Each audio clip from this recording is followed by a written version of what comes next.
Even if you don't have a full-blown phobia of mannequins, most people can all agree these life-size dolls are just a tad bit creepy.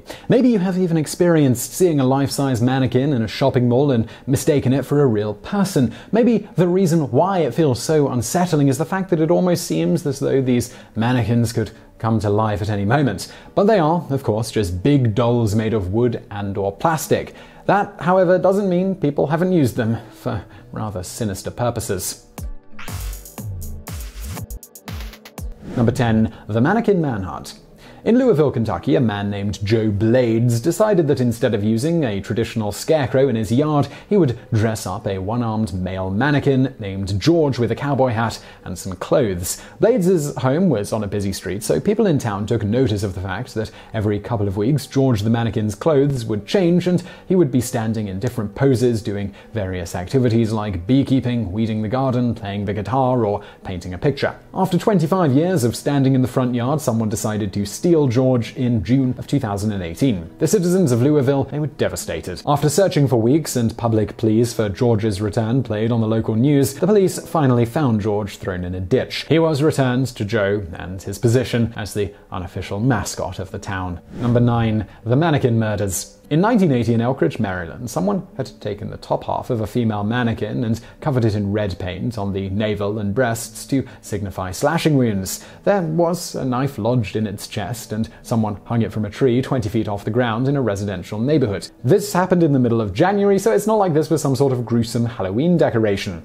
Someone took it down after a few days, and no one thought much of it. 1 month later, the body of a 70-year-old woman named Rebecca Davis was found murdered on that same street where the mannequin had been hanged. She was stabbed in the neck several times and partially buried in her own backyard. Many people believe that her killer hung the mannequin as a symbol of his accomplishment. Later, the same mannequin reappeared on another street nearby. This time, the knife was in the mannequin's back. Police searched the surrounding woods for evidence of a disposed body, but they only found the mannequin's legs. They searched them for fingerprints, but found nothing. Since police failed to find the killer right away, they tried to claim that the hanging mannequins had nothing to do with the murders and that it was simply a strange coincidence. Of course, local residents, they weren't convinced. Between 1979 and 1989, a total of 6 women were killed. They became known as the Mannequin Murders. In 1999, police finally believe they had a suspect, a man named Vernon L. Clark who worked at a meat processing plant and would go to bars almost every evening. Many people knew Clark, but he always stank of rotting flesh because of his job, so no one suspected anything when they saw him covered in blood. On the weekends, he made some extra income by doing yard work for elderly women, and he targeted women who lived alone. Number 8. Love Hollywood. A woman named Kim Gapple and a clothing boutique in the center of Pleasanton, California called KJ Couture. Her store window had a blonde mannequin woman displaying her clothes. Someone broke into the store and stole this mannequin from the front window. They left Gapple $200 in cash and a note explaining their motives. The note said, "Sorry for stealing your statue. She needs a better home. You should consider better security. Love Hollywood." Gapple figured out that this note was a reference to the 1987 movie Mannequin, where a female mannequin comes to life and falls in love with a young man. In the movie, a character named Hollywood is in charge of dressing the mannequins in the department store. Kim posted a note on the window of her store asking for the mannequin to be returned. It would seem that whoever stole the dummy decided to end the relationship with the inanimate object because it was returned back to the courtyard near the store 5 days later with a note saying, "Don't worry, Hollywood was a perfect gentleman." Gapple couldn't figure out if this was some sort of elaborate joke or whether the thief actually thought the mannequin would come to life. Either way, she got $200 and her mannequin back, so there was relatively little harm done, aside from the money she spent improving her security system. However, the police took the case seriously and claimed that they were still hunting for the mannequin thief. Number 7. Killer Instinct. In February 2017, the Las Vegas police discovered 2 dead bodies of homeless men and a third who was severely injured in the same vacant lot. They believed that this was the work of a serial killer who targeted homeless people. The police set up security cameras and dressed a mannequin in clothes and blankets in the exact spot where the other attacks happened, hoping that it would serve as bait to find the killer. And it worked like a charm. The security cameras captured video of a 30-year-old man named Shane Schindler approaching the mannequin and beating its head with a hammer. He walked away, wiping the hammer with his shirt, expecting it to be covered in blood. Within seconds, the police pulled up and arrested Schindler as he was walking away from the scene. Since they could not prove his previous murders without a confession, he was convicted of attempting to murder a mannequin. Number 6. Window shopping. Now, we don't want to judge anyone for their unique fetishes, but there is a fine line between acting out your fantasies in a safe space and breaking the law. A 39-year-old man named Ronald Dotson was sexually attracted to female mannequins. When he saw them in store windows, he just couldn't help himself. On several occasions, he went back to the store windows at night, broke the glass, and stole the mannequins to bring them home with him. He did this over the course of 13 years. The first time he was caught, police found him in an alleyway behind a bowling alley surrounded by 3 mannequins dressed in lingerie. The most recent arrest in 2007 came after he stole a mannequin that was wearing a French maid outfit. He was arrested for breaking and entering and sentenced to a prison term. Number 5. Challenge accepted.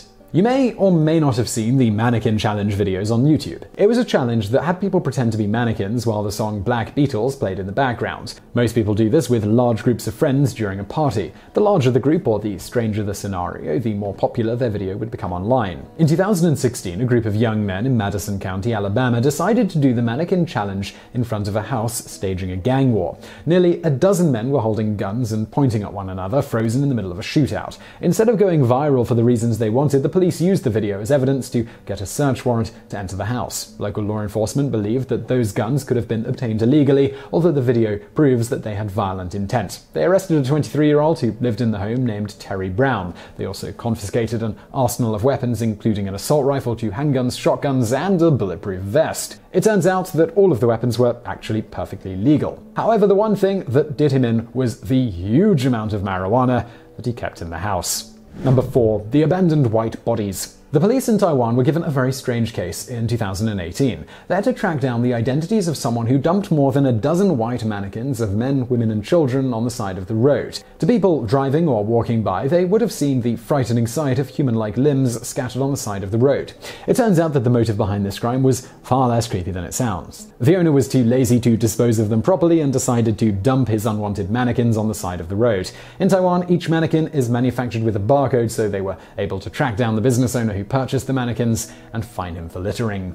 Number 3. Nazis on campus. In recent years, there has been a frightening resurgence of Nazi activity in the United States, and not even college campuses are safe from bigotry and racial violence. Security guards at Colorado State University received an email in 2017 that informed them of a strange object that was thrown in a campus dumpster. It was a mannequin that had been covered in Nazi symbols, but this was far from the first time that evidence of Nazis had showed up on campus. A few months earlier, a Jewish student found an anti-Semitic slur written on her dorm room door. The wireless network's name in the building had been renamed to Hail Hitler. Soon after, a noose was hung in the hallway of one of the only black students who lived in one of the dorms, Newsom Hall.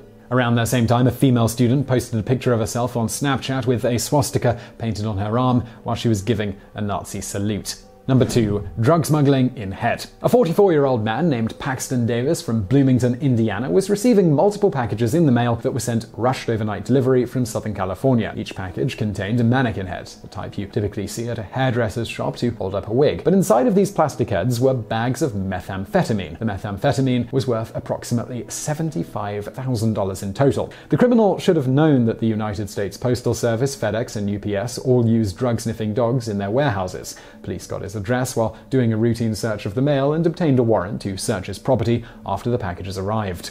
Number 1. Bullying the dummies. Being a police officer can be stressful, but for one New York officer named Joshua Castro, he took out his frustrations in a very strange way. On one of his days off from work, he found a bunch of plastic mannequins standing in an alleyway. He began to punch and beat these dummies, making such a scene that police were called to arrest him. He was charged with criminal mischief, and he didn't give any rational explanation as to what triggered him to beat up the dummies in the first place. So I really hope you enjoyed that video. Slightly bizarre, I know. If you did like it, please do give it a thumbs up and subscribe. We've got brand new videos every day of the week. But if every day of the week isn't enough for you, I've got another channel where I do exactly the same thing. It's called Today I Found Out. 7 videos a week on there as well. You'll find a link to that on the screen now, as well as a video from over there. And as always, thank you for watching.